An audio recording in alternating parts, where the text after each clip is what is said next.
Iran America మధ్య ఇవాళ జరగాల్సిన శాంతి చర్చలపై సందిగ్ధత నెలకొంది. మిడిల్ ఈస్ట్ లో మరోసారి ఉద్రిక్తతలు పెరుగుతున్న తరుణంలో అమెరికా అధ్యక్షుడు ట్రంప్ కీలక ప్రకటన చేశారు. తాజా అంశాలపై చర్చించేందుకు రావాలని ఇరాన్ కోరిందన్నారు. టెహ్రాన్ అభ్యర్థన మేరకు ఖతార్ రాజధాని దోహా వేదికగా ఇవాళ సమావేశం ఉంటుందని ఆయన మీడియాలో ఒక పోస్ట్ చేశారు. ఈ చర్చలో ఇరు దేశాల ప్రతినిధులు ఉంటారని చెప్పుకొచ్చారు. ఈ సమావేశంలో తుది ఒప్పందం పైన చర్చించే అవకాశం ఉన్నట్లుగా తెలుస్తుంది. అయితే ట్రంప్ ప్రకటనను ఇరాన్ కొట్టిపారేసింది. ఖతార్లో ఈ వారం ఇరాన్ అమెరికా బృందాల మధ్య సమావేశాలు నిర్వహించే ప్రణాళికలు ఏవీ లేవంటూ తెలిపింది.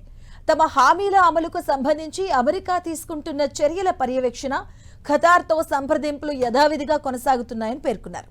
అయితే దోహాలో ఇవాళ ఇరు దేశాల ప్రతినిధుల మధ్య చర్చలు జరగబోతున్నట్టుగా వస్తున్న వార్తలను ధృవీకరించలేమని తేల్చెప్పింది. పరిస్థితులు చక్కబడిన తర్వాతే చర్చలు జరుగుతాయని స్పష్టం చేసింది.